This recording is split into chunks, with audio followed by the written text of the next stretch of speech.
This winter, vacationers in Maui were seen purchasing paddle boat trips on one side of the beach, while Lahaina Strong flags stood in front of local residential tents on the other. These makeshift shelters serve as a way of protest for dignified housing. Thousands of residents lost their homes and businesses to the deadly wildfires that occurred on the island on August 8, 2023. We gotta find time to find closure for ourselves. And we're not being allowed to do that. All because of economics. And if a lot of people feel that, that's the cure, they're not even close. Because we're not even going to get our town recovered within the next 5 years. People think that's a long time. You come to Hawaii, be patient, don't be pushy. Have some compassion to, when you go up to native, don't look at us like, in fact, anybody, any residents in this town. Don't look at, oh, poor thing kind of attitude. Because we get parts of the island, but Lahaina is the capital of the kingdom, still is today. Kapu, along with other residents, has been impacted by the devastation of the fires, with massive losses of both their homes and members of their community.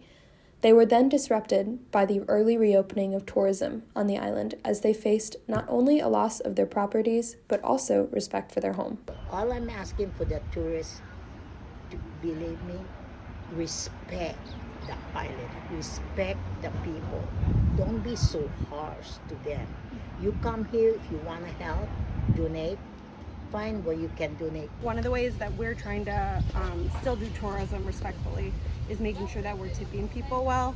I've seen some people still kind of like bargaining or trying to get a deal and haggling, and I feel like now is just like not a time to do that, and people should be as supportive as they can, if they can be. People have gone through extreme trauma here. So really, you tread lightly and walk with love and compassion, and just know that this is really sacred land. Before becoming America's 50th state, Hawaii ruled as a kingdom. 130 years ago, American businessmen found interest in the lands. On January 17, 1893, Queen Liliuokalani's monarchy was overthrown, despite the political debate about the annexation of the territory. Today, many natives of the land are still operating as a Hawaiian kingdom government.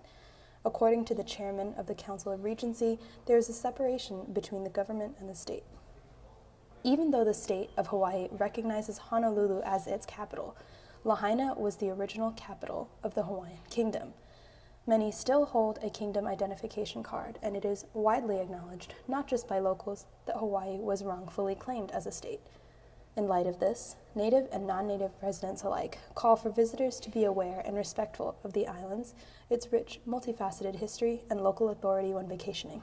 I mean, if we had an opportunity to really sit down and really have that time to educate a lot of people, then it might make a difference. And when I talk about the reset button, that reset button will change everything. Economics, commercialization, all those kinds of things. It's going to happen. Yeah, and people need to be prepared for it. If they're not prepared for it, then you know what? Our lands are never going to be redeveloped the way people think it's going to be redeveloped.